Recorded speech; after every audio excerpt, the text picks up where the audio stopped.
नमस्कार, आप देख रहे हैं न्यूज 18 राजस्थान। आपके साथ मैं हूं अभिषेक। बुलेटिन में बात करेंगे बीएसपी विधायकों को मिले नोटिस की, जिस पर आज जैसलमेर में मंथन हो रहा है। वहीं आपको दिखाएंगे कैसे 5 सेकंड पर सब कुछ खत्म हो गया। बताएंगे आपको कहां लोग जान को हथेली पर रखकर घूम रहे हैं। वहीं उस डीजी के बारे में भी बताएंगे जिसके हत्यारे की तलाश जारी है। फिर स्काउट्स एंड गाइड्स के अनोखे पहल की करेंगे। साथ ही आपको दिखाएंगे एक ऐसा बाग जहां संगीत की बहार है।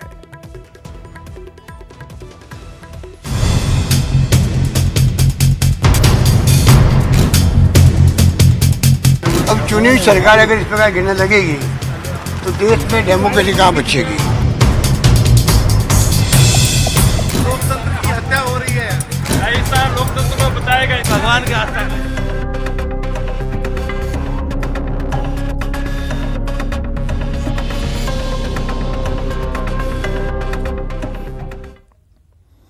बड़ी खबर आपको बता दें, जैसलमेर में सियासी हलचल बढ़ गई है। बीएसपी से कांग्रेस में शामिल विधायकों को नोटिस मिल गया है। 6 विधायकों को नोटिस की तामील करवाई गई। डीजे कोर्ट के कर्मचारियों ने विधायकों को नोटिस दिए। 11 अगस्त को हाईकोर्ट में जवाब देना है। तो यह बड़ी खबर आपको बता दें, और 11 अगस्त को लेकर कांग्रेस खेमा रणनीति बनाने में जुटा है। 6 विधायक कानूनी विकल्पों पर मंथन कर रहे हैं। केसी वेणुगोपाल, रघुवीर मीणा, अजय माकन, ये सभी जैसलमेर पहुंच गए हैं। तीनों ने विधायकों के साथ चर्चा की है, उनसे मुलाकात की है, और जो जानकारी मिल रही है उसके अनुसार कल मुख्यमंत्री अशोक गहलोत भी जैसलमेर जा सकते हैं। तो आज का जो बड़ा अपडेट है वो यह है कि 6 विधायकों को जो नोटिस है हाईकोर्ट की वो मिल गई है।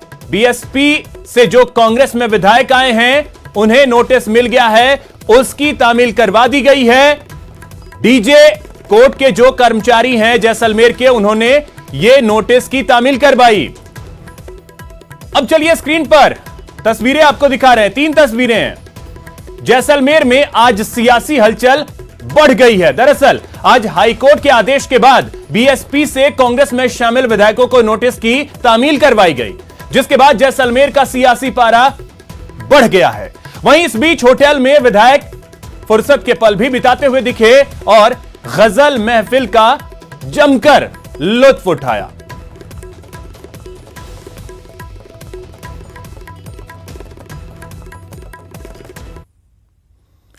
वहीं अगर बात हाईकोर्ट के नोटिस की जाए तो आज उसकी तामील की गई। जैसलमेर डीजे कोर्ट के बाबू और कर्मचारी आज होटल सूर्यगढ़ पहुंचे और बीएसपी से कांग्रेस में शामिल हुए सभी 6 विधायकों को हाईकोर्ट के नोटिस की तामील करवाई। अब सभी की नजरें हाईकोर्ट पर टिकी हैं। 11 अगस्त को इस मामले में हाईकोर्ट की एकल पीठ का फैसला आने की उम्मीद है। नोटिस तामील करवाने की जानकारी मुख्य सचेतक महेश जोशी को भी दे दी गई है। अब इन विधायकों द्वारा जल्द ही इस नोटिस का जवाब देने की रणनीति बनाई जाएगी और नोटिस का जवाब दिया जाएगा। वहीं होटल सूर्यगढ़ में सुरक्षा व्यवस्था और चाक चौबंद कर दी गई है। नोटिस मिलने के बाद बीएसपी विधायक संदीप यादव ने न्यूज 18 से वीडियो कॉल पर बातचीत की। बातचीत में संदीप यादव ने नोटिस मिलने की बात कही। साथ ही उन्होंने कहा कि कानूनी राय लेने के बाद हाईकोर्ट में जवाब देंगे। सीएम गहलोत के प्रति विश्वास जताते हुए उन्होंने कहा कि बीएसपी से कांग्रेस में विलय सोच समझकर किया गया है। जनता के सभी काम होटल में बैठकर ही कर रहे हैं। तो बीएसपी विधायक संदीप यादव से वीडियो कॉल पर बात की हमारे संवाददाता ललित सिंह ने। हाँ, बिल्कुल नोटिस मिल गया है और हम नोटिस का जवाब दे रहे हैं। हमने पूरी तैयारी कर ली। बिल्कुल, अगर कोई ऐसा है वैसे तो हमें भरोसा है कि हमने पूरा सब जांच परख के ही हमने मर्जर किया है और इस तरह का कोई मामला नहीं है। हिंदुस्तान में और भी काफी जगह पर केसेस हुए हैं, तो हमारा मर्जर पूरी तरह से लीगल तरीके से हमने पूरा सोच समझ के हमने किया। बिल्कुल, हम सभी साथी साथ है और हम सोच समझ के ही अशोक गहलोत जी के साथ आए थे। हमने 8 महीने उनका काम देखा। उन्होंने हमारी बात अच्छे से सुनी, हमारे क्षेत्र में विकास के काम कराए। हम चाहते थे राजस्थान की जनता ने जो मैंडेट दिया है गहलोत जी को, हम सरकार को स्थिर करके राजस्थान के विकास की सोच लेकर हम सरकार के साथ मिले थे और हम आगे भी सरकार के साथ। 14 अगस्त से शुरू होने वाले सत्र को हंगामेदार होने की संभावना जताई जा रही है, यह कहना है नेता प्रतिपक्ष गुलाब चंद कटारिया का। न्यूज 18 से खास बातचीत में कटारिया ने खुलकर सियासी घटनाक्रम पर बात की। सियासत इन दिनों काफ़ी गर्म है। एक और सरकार के बाड़ाबंदी में है तो विपक्ष अपनी तैयारी में जुटा है। 14 अगस्त से विधानसभा का सत्र आहूत होने जा रहा है। इस 5वें सत्र में किस तरह की विपक्ष की भूमिका रहने वाली है, उसको लेकर बात करने के लिए अभी हमारे साथ नेता प्रतिपक्ष गुलाब चंद कटारिया, उनसे बात करेंगे। कटारिया साहब, किस तरह की भूमिका नजर आती है इस समय प्रतिपक्ष की? क्योंकि बयानों में कुछ और चल रहा है, वास्तविकता में कुछ और चल रहा है। प्रतिपक्ष का जो रोल है वो विधानसभा में किस तरह का रहने वाला है? जिन परिस्थितियों में विधानसभा का सत्र बुलाया है, इसलिए यह निश्चित है कि ये विधानसभा हंगामेदार विधानसभा के रूप में रहेगी। क्योंकि मैं सोचता हूँ जो बाड़ेबंद में हैं वो भी अपने अपने हिसाब से रहेंगे, और मैं सोचता हूँ कि एक दूसरे पर जिस प्रकार से भी जो कुछ भी कहा जा सकता है, लेकिन जहाँ तक मुझे अंदाज है बातें कम होगी। सबसे पहले फ्लोर टेस्ट के बिना आगे सदन बढ़ नहीं पाएगा। सदन एक तरह से अवरुद्ध सा ही रहने वाला है। सदन में जब ये निर्णय हो जाएगा कि इस सरकार को समर्थन है या नहीं है, तब जाकर के ये व्यवस्थित काम के ऊपर आएगी। बाकी तो हंगामेदार ही होते होते इसका हंगामा होगा। अगर विषय आए तो मैं सोचता हूँ इस सरकार के इस पिछले सत्र से लेकर अब के सत्र में कई ऐसी समस्याएं आकर के खड़ी हो गई जिसके कारण से सरकार पर हमला होना स्वाभाविक है। जिस कोरोना के लिए वो अपनी पीठ थपथपा रहे हैं बाद में, वास्तव में उसकी हालत बद से बदतर होती चली जा रही है। जब हमारे यहाँ कम लोग थे संक्रमित, तब तो सरकार ज़्यादा एक्टिव थी, ज़्यादा सेवा के काम भी हो रहे थे, जनता भी कर रही थी और स्वयंसेवी संस्थाएं भी कर रही थी। लेकिन जैसे ही अब हुआ है, एक तरह से सब लोगों का ध्यान जो है ना वो दूसरी तरफ डाइवर्ट हो गया। लेकिन वास्तव में वो लोग जो रोज़ कमाते हैं, रोज़ खाते हैं, उनकी स्थिति आज उससे भी ज़्यादा बदतर हो गई है। क्योंकि उस समय तो उनको सरकार के द्वारा या स्वयंसेवी संस्थाओं के द्वारा सहयोग मिल जाता था, आज वो सहयोग नहीं मिल रहा है। और इसके कारण से एक तरह से बड़ी अजीब स्थिति में इस समय जो है ना वो देश आया हुआ है। कैमरा पर्सन राजकुमार सैनी के साथ सुधीर शर्मा, न्यूज 18 जयपुर। तो इसी खबर पे और अधिक जानकारी के साथ जुड़ रहे हैं जैसलमेर से हमारे सहयोगी गोवर्धन चौधरी।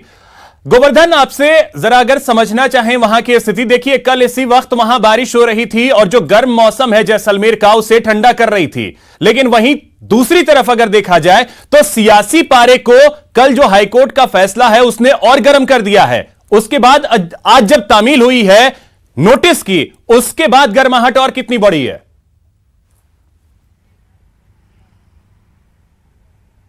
बिल्कुल आप सही कह रहे हैं। सियासी पारा बारिश के बावजूद उसमें इजाफा लगातार होता जा रहा है। हर दिन आज इतना डेवलपमेंट हुआ कि जो हाईकोर्ट का नोटिस था वो सारे विधायकों को, जो बसपा छोड़ के कांग्रेस में आए हैं, 6 के 6 विधायकों को डीजे कोर्ट के कर्मचारियों ने नोटिस दे दिया। यहां बाकायदा होटल में पहुंच करके और इन 6 विधायकों को नोटिस दे दिए गए हैं। नोटिस विधायकों ने विधिवत रूप से ले भी लिए हैं और सभी विधायकों ने ये कहा है कि वो अब हाईकोर्ट में इसका जवाब देने के लिए तैयारी कर रहे हैं और 11 तारीख को वो इसका जवाब देंगे। तो पहले जो एक कयास लगाया जा रहा था कि हाईकोर्ट के नोटिस को लिया जाए या नहीं लिया जाए या विधायकों को शिफ्ट किया जाए, उन तमाम कयासों पर आज दिन में ही विराम लग गया जब इन्होंने नोटिस ले लिए। अब जो कांग्रेस का खेमा है, कांग्रेस के रणनीतिकार हैं, वो इस बात की रणनीति बना रहे हैं कि 11 तारीख को हाईकोर्ट में इस नोटिस पर क्या जवाब दिया जाना है। हालांकि कांग्रेस खेमे का ये तर्क है कि जो दल बदल कानून है उसके मुताबिक अगर पूरा विधायक 2/3 जो विधायक हैं वो अगर विलय करते हैं पार्टी के, तो वो मान्य है। ये ज्यादातर जो लोग हैं कांग्रेस के, वो इस पे विश्वास जता रहे हैं कि इस तर्क के आधार पर उनकी कोर्ट में जीत हो जाएगी। हालांकि टेक्निकल पॉइंट, जो विधिक पॉइंट है, वो कोर्ट में साबित करने हैं उनको। लेकिन इसके इर्द गिर्द पूरी रणनीति बनाई जा रही है कि जो नोटिस मिला है इसका जवाब 11 तारीख को तय समय पर हाईकोर्ट में वो दे देंगे। अब यह हाईकोर्ट पर निर्भर करता है कि इस पूरे मसले पर हाईकोर्ट का निर्णय क्या आता है। इस बीच आज कांग्रेस के जो संगठन महासचिव हैं केसी वेणुगोपाल, वो दोपहर में जैसलमेर पहुंचे हैं, वो सीधे होटल सूर्यागढ़ पहुंचे और उसके बाद में अभी भी वो विधायकों के साथ एक एक करके चर्चा कर रहे हैं। पूरे सामूहिक चर्चा नहीं की है उन्होंने, एक एक करके वो विधायकों के साथ में चर्चा कर रहे हैं। वेणुगोपाल के इस दौरे को इस सियासी संकट के बीच राजनीतिक तौर से बहुत महत्वपूर्ण माना जा रहा है। जब 11 तारीख को बसपा से आने वाले 6 कांग्रेस विधायकों के मामले में नोटिस का जवाब हाईकोर्ट में पेश करना है। इसके अलावा इस बात की भी संभावना है कि वेणुगोपाल जो पूरा सियासी संकट है उसको टालने को लेकर के भी कोई रणनीति तय करे। हो सकता है जो असंतुष्ट खेमे के विधायक हैं उनसे वापस संपर्क साधने की कवायद शुरू की जाए, कोई फार्मूला बनाया जाए, इसको लेकर के भी वो विधायकों के साथ में रायशुमारी कर सकते हैं, उनसे फीडबैक भी वो ले रहे हैं। तो वेणुगोपाल का जैसलमेर दौरा भी अपने आप में आज काफी चर्चाओं में है। राजनीतिक हलकों में इसी बात के कयास लगाए जा रहे हैं कि 11 तारीख के साथ साथ कोई असंतुष्ट विधायकों से संपर्क करने को लेकर के भी चर्चा विधायकों के साथ में वेणुगोपाल कर सकते हैं। हालांकि आधिकारिक तौर से इसकी कोई पुष्टि हो नहीं पाई है। यह अलग बात है कि वेणुगोपाल जब से आए हैं वो एक एक करके नेताओं के साथ में चर्चा कर रहे हैं, क्योंकि यहाँ के प्रदेश प्रभारी अविनाश पांडे और चारों जो सह प्रभारी सचिव हैं वो भी यहाँ पर हैं। आज जो कुछ मंत्री हैं वो जरूर जयपुर के लिए रवाना हुए। अशोक चांदना, प्रमोद जैन भाया और निर्दलीय विधायक सहीम लोढ़ा, ये आज जैसलमेर से जयपुर चले गए हैं। लेकिन जो सबसे ज्यादा चर्चा में है वो यही है कि 11 तारीख को जवाब क्या पेश किया जाता है और उसके बाद हाईकोर्ट का रुख क्या रहता है, उसी पर आगे की पूरी सियासत निर्भर करेगी। ये तो 14 तारीख को जो विधानसभा सत्र बुलाया गया है उससे पहले जो एक बड़ा पड़ाव 11 तारीख का है। बिल्कुल, 11 तारीख जो है वो सबसे अहम पड़ाव है और उस दिन काफी चीजें क्लियर होंगी। लेकिन इसके इतर एक और चीज अगर मैं गोवर्धन आपसे समझू, देखिए परमुटेशन कॉम्बिनेशन जो है वो सरकार अपने हिसाब से लेकर के चल रही होगी कि अगर पक्ष में फैसला आता है तब तो सारी चीजें सही हैं, लेकिन अगर विपक्ष में फैसला आ जाता है हाईकोर्ट का, उसके बाद क्या, उसके बाद नंबर कैसे फिट होगा, ये चीजें भी तो सोच करके कांग्रेस के जो रणनीतिकार हैं वो आगे बढ़ रहे होंगे, क्योंकि दोनों ही पहलू, सिक्के के दोनों पहलू हैं। बिल्कुल, कांग्रेस की बिल्कुल दोनों ही पहलुओं पर कांग्रेस के रणनीतिकार जरूर रणनीति बना रहे हैं और आगे भी इसी पर चर्चा शायद कांग्रेस के जो रणनीतिकार हैं, जो कांग्रेस के सूत्र हमें बता रहे हैं, उनके मुताबिक प्लान ए प्लान बी दोनों पर चर्चा की भी जाएगी और तैयारी भी की जाएगी।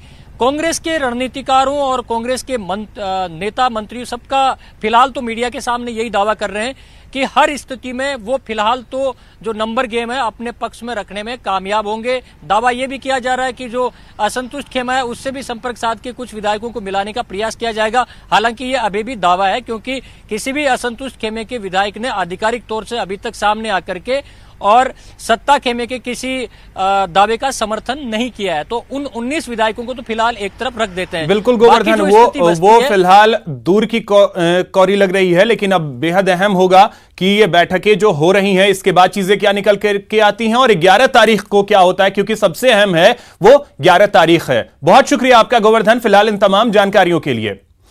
उच्च शिक्षा मंत्री भंवर सिंह भाटी ने कहा है कि बीएसपी के सभी 6 विधायकों का कांग्रेस में विधिवत तरीके से विलय हुआ है और हाईकोर्ट में इसका जवाब दिया जाएगा। उन्होंने विधायकों के फोन टैप होने की खबरों को भी खारिज कर दिया। राजस्थान की राजनीति का हॉट स्पॉट बना हुआ है। इस बीच हाईकोर्ट की ओर से बसपा से कांग्रेस में शामिल हुए 6 विधायकों को आज नोटिस तामील करा दिए गए हैं। हमारे साथ पूरे मसले पर चर्चा करने के लिए मंत्री भंवर सिंह भाटी मौजूद हैं। भंवर सिंह जी, राजस्थान की राजनीति का सबसे हॉट स्पॉट कई दिनों से जैसलमेर बना हुआ है। आज जो बसपा से कांग्रेस में आए 6 विधायक हैं उनको हाईकोर्ट का नोटिस है वो तामील हो गया है। पार्टी की आगे क्या रणनीति रहेगी? 11 तारीख को क्या होने जा रहा है हाईकोर्ट में? देखिए, माननीय न्यायालय के द्वारा जो नोटिस दिया गया उस नोटिस की पालना आज करवा दी गई है और निश्चित रूप से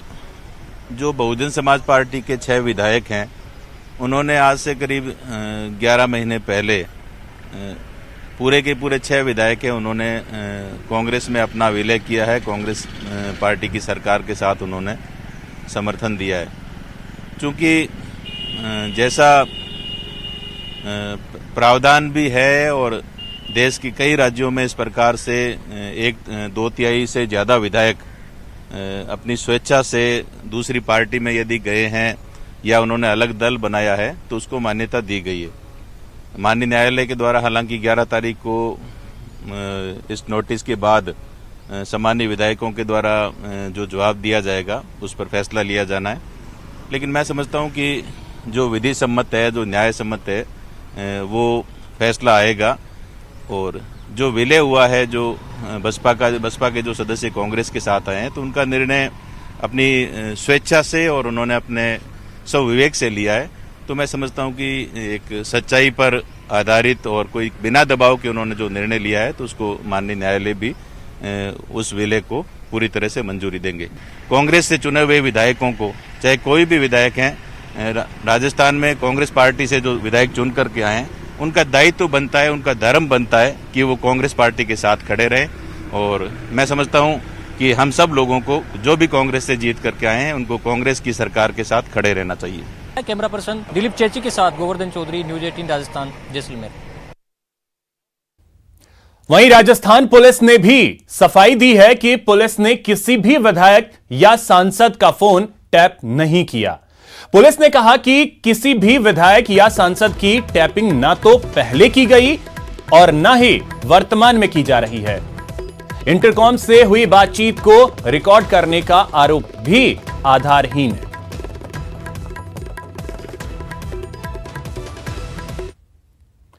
वहीं बाड़ेबंदी में विधायक फुर्सत के पल बिताते हुए दिखे। बाड़ेबंदी के बीच गजल पार्टी का आयोजन किया गया।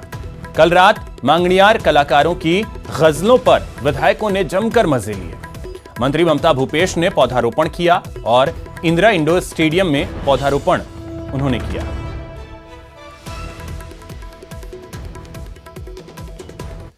तो बाड़ेबंदी में सियासी गजल पार्टी देखने को मिली। जी हां, जैसलमेर में इन दिनों सरकार के विधायक सैर सपाटे के साथ गजल का भी लुत्फ उठा रहे हैं।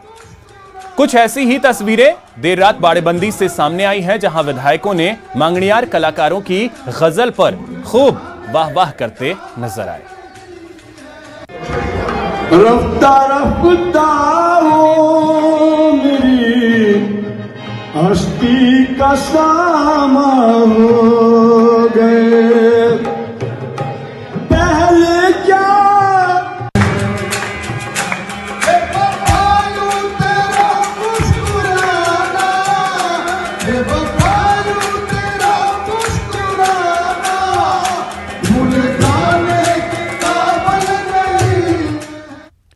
वहीं दूसरी तरफ मंत्री ममता भूपेश ने पौधारोपण किया है। इंदिरा इंडोर स्टेडियम में उन्होंने पौधारोपण किया। जैसलमेर को हरा भरा बनाने पर उन्होंने जोर दिया है। कई प्रशासनिक अधिकारी इस दौरान। ब्रेक के बाद आपका स्वागत है। बाड़मेर के देशनोक में 2 दिन पहले एक पुलिसकर्मी के बेटे की बेरहमी से हत्या की गई। नामजद मुकदमा दर्ज किया गया, लेकिन अब पुलिस के एक्शन पर सवाल उठ रहे हैं।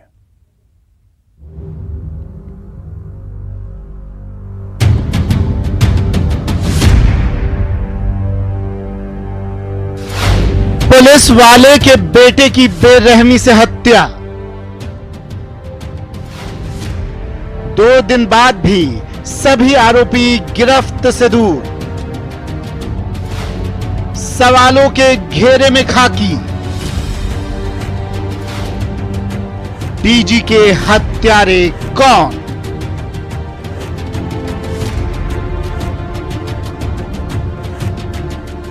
खाकी के खिलाफ यह आवाम का आक्रोश है, क्योंकि हत्या की वारदात के 2 दिन बीत जाने के बाद भी नामजद सभी आरोपी पुलिस की गिरफ्त से दूर हैं, जबकि महकमे के ही एक पुलिसकर्मी के बेटे की हत्या की गई है। आगे बताएं, उससे पहले जान लीजिए कि वो डीजी कौन है जिसकी 5 अगस्त को हत्या कर दी गई। रामदयाल उर्फ डीजी एक पुलिस वाले का बेटा था, जिसकी बीकानेर के देशनोक में हत्या कर दी गई। परिजनों ने 7 लोगों के खिलाफ नामजद मुकदमा भी दर्ज करवाया, लेकिन पुलिस ने 5 लोगों को राउंड अप करने के बाद उसमें से 2 लोगों को छोड़ दिया, जिससे परिजनों के साथ ग्रामीणों का गुस्सा फूट पड़ा। पुलिस पर आरोपियों की मदद करने का आरोप लगाते हुए थाने का घेराव किया गया। जिले के कप्तान से भी इंसाफ की गुहार लगाई गई। इन्होंने ब्लाइंड मर्डर किया था, उसमें हमने रिपोर्ट दी है, जिसमें 7 नामजद मुलजिम हैं और 3-4 अन्य हैं। उसमें से मात्र इन्होंने जब 4-5 आदमियों को राउंड अप किया था, लेकिन अभी थाने में मौजूदा इनके पास 3 है। 2 आदमियों को कहाँ छोड़ा है, उनके खिलाफ इन्होंने एफआईआर दर्ज की, उसमें नामजद हैं, वो भी नामजद हैं, फिर भी वो यहाँ नहीं है। तो इस तरह से करके ये जनता को गुमराह कर रहे हैं। पुलिस थाना इनसे मिला हुआ है। अच्छा, क्या मांग है अब आपकी? हमारी मांग यही है कि साहब सभी मुलजिम को गिरफ्तार किया जाए। पुलिस के एक्शन पर सवाल उठने लगे तो जांच अधिकारी को बदल दिया गया और सीओ नेम सिंह चौहान ने इस मामले में निष्पक्ष जांच कर दोषियों पर कार्रवाई करने का भरोसा दिया है। देशनोक ओरण में एक युवक की हत्या करने की सूचना मिली थी, जिसके संबंध में एक मुकदमा दर्ज हुआ है। मुकदमा दर्ज कराने वाला रमेश कुमार सन ऑफ ब्रिजमोहन चारण है, जो देशनोक का रहने वाला है, और मृतक रामदयाल सन ऑफ राजेंद्र कुमार चारण है, जो वर्तमान देशनोक का रहने वाला है, वर्तमान में बीकानेर रहता है। कल शाम को कुछ लोगों ने इन्होंने ओरण में इसकी चाकू मारकर हत्या कर दी थी, जिसके संबंध में मुकदमा दर्ज कर अनुसंधान किया जाए। थाने पर परिजनों ने धरना लगाने का किस बात की नाराजगी है? नहीं, धरना नहीं लगाया है, इकट्ठे होकर आए थे से निष्पक्ष अनुसंधान और मुलजिमान की गिरफ्तारी के संबंध में। उसको निष्पक्ष अनुसंधान और मुलजिमान की जो दोषी है उनकी गिरफ्तारी का आश्वासन दे दिया गया है। हत्या की वजह कोई सामने आई है क्या सर? हाँ, इसके संबंध में अनुसंधान चल रहा है। पुलिस भले ही दोषियों के खिलाफ कार्रवाई करने का भरोसा दे रही हो, लेकिन ना तो पुलिस नामजद आरोपियों को गिरफ्तार कर पाई है और ना ही पुलिस को अब तक हत्या की वजह का पता चल पाया है। वो भी तब जबकि एक पुलिसकर्मी के बेटे की हत्या की गई। जाहिर है जब महकमे के लोगों को ही इंसाफ नहीं मिल पाएगा तो आम आवाम कहां जाएगी। न्यूज़ 18 राजस्थान के लिए बीकानेर से सतवीर सिंह राठौर की रिपोर्ट। में सड़क पर खड़ी एक मारुति वैन देखते ही देखते जलकर खाक हो गई। घटना डग थाना के डोबड़ा गांव की है, जहां सड़क किनारे खड़ी एक मारुति वैन में अचानक आग लग गई। देखते ही देखते आग की लपटों ने कार को पूरी तरीके से अपनी चपेट में ले लिया और थोड़ी ही देर में कार पूरी तरीके से जलकर खाक हो गई।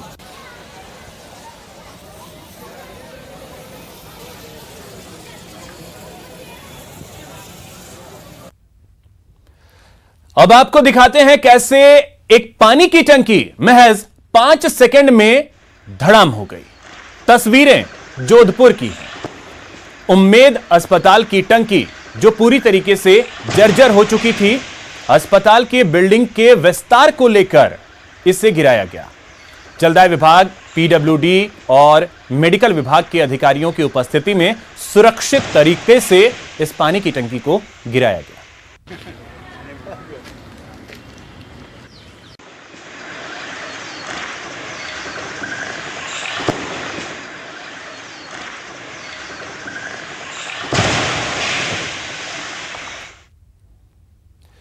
बुलेटिन में अब बात करेंगे ऐसे खतरे की जिसकी लगातार अनदेखी हो रही है। इससे पहले हम आपको बताएं, आप अपनी टीवी स्क्रीन पर 2 तस्वीरें देखिए। पहली तस्वीर भरतपुर की है, जहां आंखों के हॉस्पिटल को इलाज की जरूरत है। दूसरी तस्वीर जयपुर की है, जहां एक जर्जर हॉस्पिटल भरभरा कर गिर गया। अब चलिए इस खबर को विस्तार से अगर आपको बताएं तो भरतपुर के सबसे बड़े राजकीय राम कटोरी में आंखों के हॉस्पिटल को इलाज की जरूरत है। अब तस्वीर आप देख सकते हैं कि कैसे यह हॉस्पिटल इन दिनों खराब हालात में है। अस्पताल में जगह जगह प्लास्टर उखड़ रहे हैं, यहां तक कि लिंटर है उसका सरिया भी दिख रहा है, जो कभी भी हादसे को जन्म दे सकता है। जनना अस्पताल परिसर में संचालित नेत्र चिकित्सालय के ज्यादातर जगहों पर छतों के जो प्लास्टर हैं वो गिर रहे हैं। इसके साथ ही छज्जे भी गिरने की स्थिति में पहुंच गए, लेकिन इसकी सुध लेने वाला कोई नहीं। वहीं जयपुर के 4 दीवारी इलाके में एक मकान जो कि जर्जर था वो ढह गया। रामगंज के कावटियों की पीपली इलाके में यह मकान जो है वो जर्जर स्थिति में था और वो भरभरा कर गिर पड़ा। बारिश के कारण देर रात ताश के पत्तों की तरह यह मकान मलबे में तब्दील हो गया।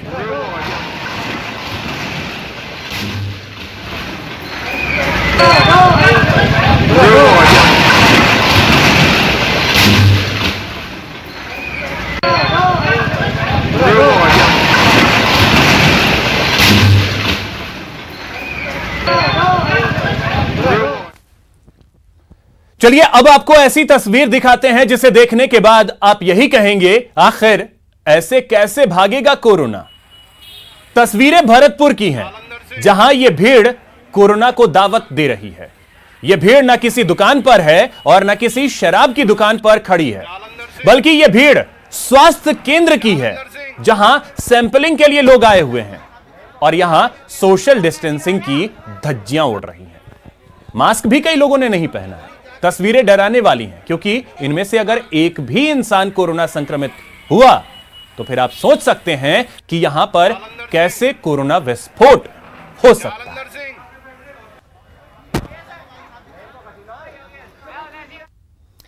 खबर अलवर से है, जहां फेविकॉल का जोड़ टूटा तो नहीं, लेकिन फेविकॉल वाला ट्रक पलट जरूर गया। दिल्ली जयपुर हाईवे पर दुघेड़ा गांव के पास ओवरटेक करते समय फेविकॉल से भरा एक ट्रक पलट गया।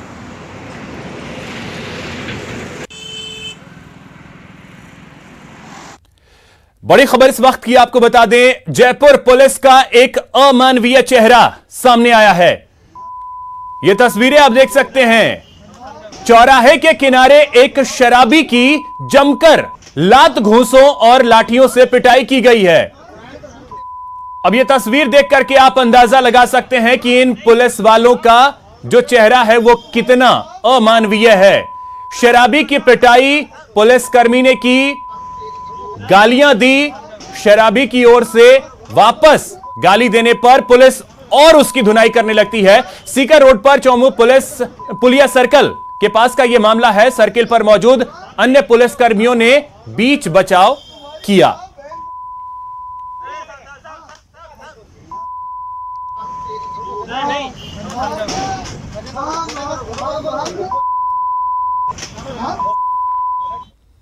यहां रुकेंगे एक छोटे से ब्रेक के लिए। अभी तक Amazon.in पर लॉगिन नहीं किया है तो जल्दी लॉगिन कीजिए ताकि देर ना हो जाए और आप सस्ते में ब्रांडेड सामान खरीदने से चूक ना जाएं, क्योंकि Amazon पर सेल शुरू हो चुकी है, जिसमें 300 से अधिक ब्रांडेड प्रोडक्ट्स पर बम्पर सेल चल रही है। Amazon Prime Day अब लाइव है। ग्रेट डील्स और discount mobile, laptop, camera, latest fashion पर। तो लॉग ऑन करें Amazon.in पर और अभी शॉपिंग शुरू करें।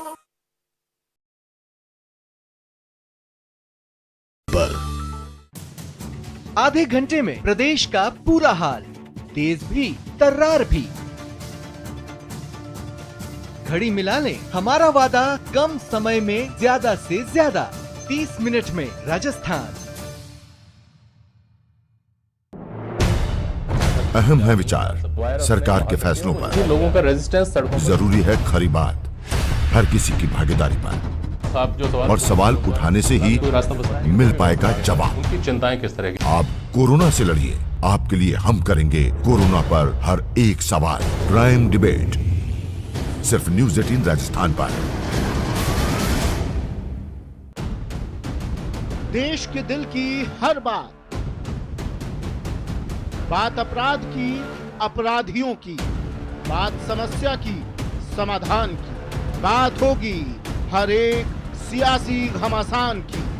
करेंगे आपसे हर बात, पहुंचाएंगे आप तक हर खबर। बस आप सुरक्षित रहिए, कोरोना से बचिए और देखिए 30 मिनट में हिंदुस्तान, सिर्फ न्यूज़ 18 राजस्थान पर।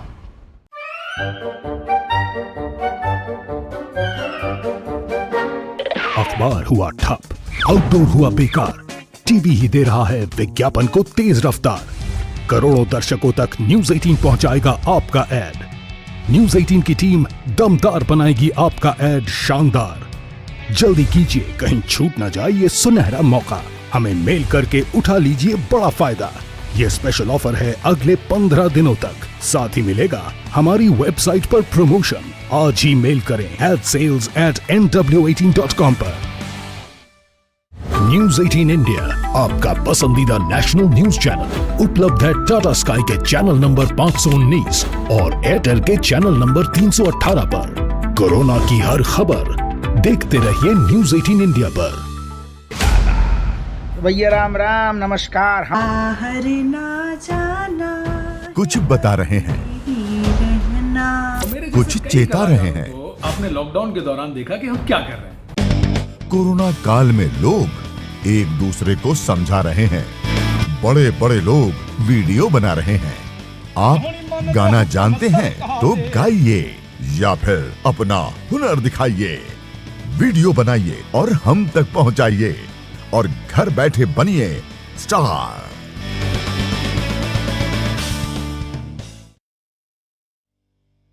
न्यूज 18 इंडिया आपका पसंदीदा नेशनल न्यूज चैनल उपलब्ध है डिश टीवी के चैनल नंबर 663 और D2H के चैनल नंबर 306 पर। कोरोना की हर खबर देखते रहिए न्यूज 18 इंडिया पर। आधे घंटे में प्रदेश का पूरा हाल, तेज भी तर्रार भी। घड़ी मिला लें हमारा वादा, कम समय में ज्यादा से ज्यादा। 30 मिनट में राजस्थान। अहम है विचार सरकार के फैसलों पर। लोगों का रेजिस्टेंस सड़कों पर। जरूरी है खरी बात हर किसी की भागीदारी पर।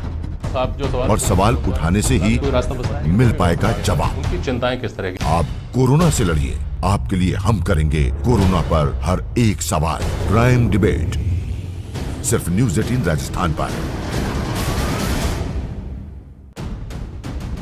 देश के दिल की हर बात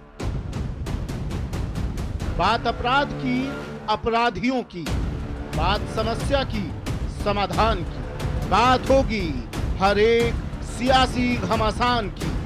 करेंगे आपसे हर बात, पहुंचाएंगे आप तक हर खबर। बस आप सुरक्षित रहिए, कोरोना से बचिए और देखिए 30 मिनट में हिंदुस्तान, सिर्फ न्यूज 18 राजस्थान पर।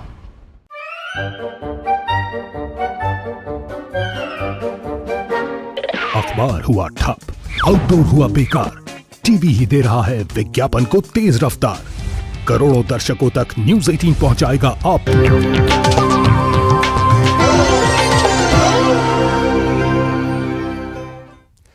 ब्रेक के बाद आपका स्वागत है।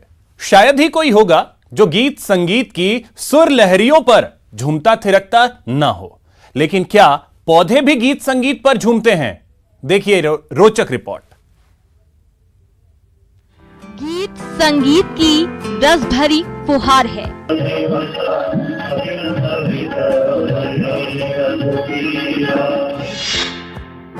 बागों में झूमती बहार है।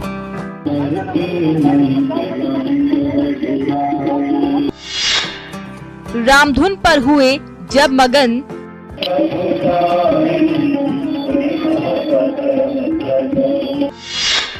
पौधों पर आ गया नया निखार है।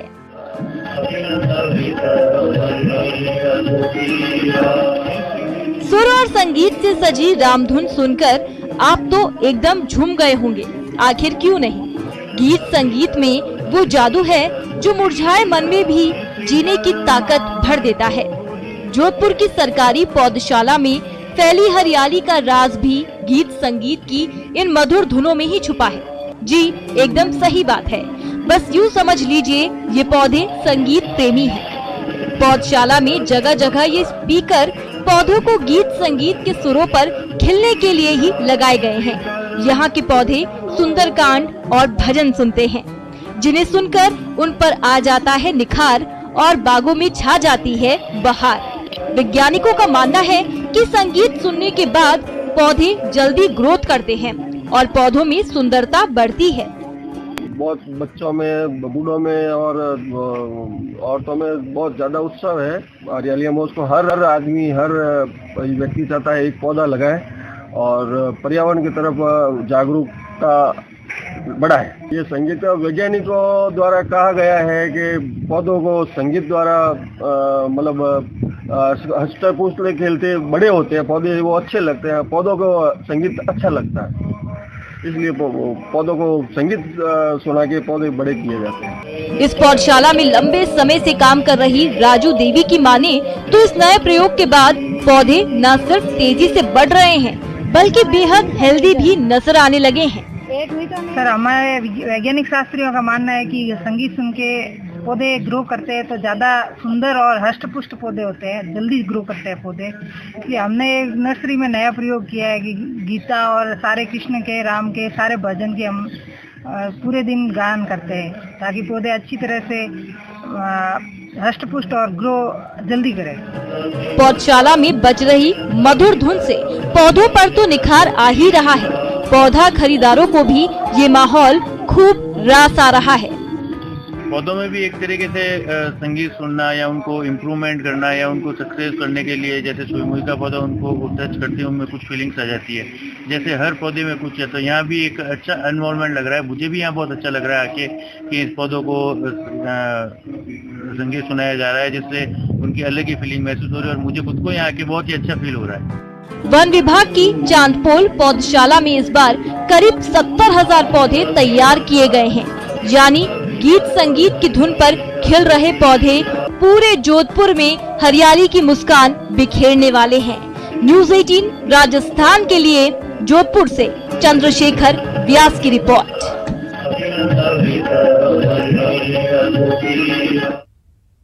तो फिलहाल इस बुलेटिन में इतना ही। नमस्कार।